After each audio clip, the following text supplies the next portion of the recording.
My nephew is once again sleeping, so you're in for another quiet review this time. Anyway, Smile 2 is a 2024 supernatural horror film and a sequel to 2022 Smile. It was once again written and directed by Parker Finn, and is one of those rare moments where a sequel gets high praise. It stars Naomi Scott, Rosemary DeWitt, Miles Gutierrez Riley, sorry if I'm saying that wrong, among others. Is this sequel really deserving of the hype? Let's find out. The premise of this film revolves around pop sensation Sky Riley, played by Naomi Scott, who is just returning to the spotlight after a brief hiatus due to not only a long battle with substance abuse, but a tragic accident that took her boyfriend's life. She's getting ready to go on tour, but unfortunately is a witness to something else. She goes to visit an old friend named Lewis, played by Lucas Gage, who starts to exhibit disturbing behavior and eventually offs himself in front of her in a very gruesome way. This triggers for Riley the same curse seen in the first film as she slowly starts to lose her grasp on reality, putting her life in complete danger. This premise is pretty much the same as it was in the first movie, but they managed to dial stuff up a bit, because the way the story plays out leaves almost no room for you to catch your breath, because with each minute the poor woman just slowly derails more and more into this disturbing psychosis, all courtesy of this monster that only she can see. This whole film is a total mind screw that definitely shows how much this monster can truly ruin your psyche, since there are some confusing bits that actually benefit the film greatly and shows just how unpredictable this entity truly is. I give premise an A+. It played out amazingly. Next is acting. This film mostly focuses on Naomi Scott's character, and she is the main protagonist after all. And damn does she do a good job of carrying this film along. This is an emotionally draining performance due to the fact that her character is slowly losing her grasp on reality, and she demonstrates through her performance just how scary this can truly be, because her performance is so believable that you desperately want to see her get out of this, simply due to how badly this monster is traumatizing her. And due to the horrible events she had to be a part of, from the death of her boyfriend to see an old friend die in such a graphic way, she did an amazing job playing someone who goes from somewhat fine at first to someone who is at their wits' end and just wants everything to be over. Rosemary DeWitt also does a good job as Sky's mother.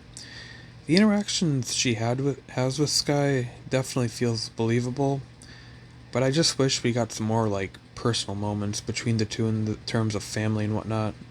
Maybe show them in flashback scenes of all the tender and sentimental moments, or have them just sharing a moment together laughing and whatnot, just to make the interaction between mother and daughter feel more believable. Other than that, everyone did a very good job, but I especially have to give a big thumbs up to Naomi. I give acting an A. While I do think it was better in the first one a little bit, I still was impressed by the acting in this film. Next is special effects, and they were also a huge step up from the first Smile. There are scenes in this film that are extremely graphic. They really do take advantage of the R rating when it comes to that. It really made me wince in disgust due to how real they truly felt.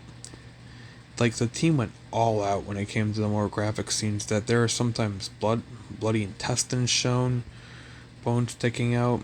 It gets pretty fucking gross. And I'm someone who has seen maybe over 150 horror films at most, and this still had moments that still shocked me due to how much effort was put into the more gruesome scenes. Also, good job on the costume design of the monster as well. I give special effects an A+. Very disturbing imagery in some areas. I also believe that the cinematography was a huge step up in this movie too. While I dug the cinematography in the first movie, you could tell they put so much more thought into this one, because the shots in this movie are so perfectly placed that not only were some gorgeous to look at, but they also added to the horror as well. There is one scene where the monster makes Riley see a bunch of smiling fans frozen in the hallway. And the way the camera is positioned so your eyes focus on them is fantastic, because the hallway makes a great focal point that forces you to look there. Also, The fact that the hallway is dark and only those twisted smiling faces can be seen in contrast with the rest of the brightly lit studio only added to the horror. I give cinematography an A minus. Now, last but not least, directing. Parker knew that he needed to step his game up if he wanted to make something even more insane than Smile 1, because Smile 1 was already off the walls in some areas, but this movie strips away the brakes and smashes the gas pedal. This film is literally a no brakes freefall into madness and paranoia, and Parker Finn not only showed that by the way the story was executed, but also adding baggage to the main protagonist. Because not only did she have to witness some horribly traumatizing events, but she also has to deal with the pressures of fame and whatnot. And Parker Finn demonstrated that with his excellent direction and the overall unpredictable nature of this film that I mentioned earlier. I give directing an A+. Overall, this is one of those rare moments where a sequel actually manages to be a huge step up from the first movie. It has much scarier moments, and the monster is a much bigger threat. I give Smile 2 an A. Thank you for watching, and don't forget to like and sub for more content.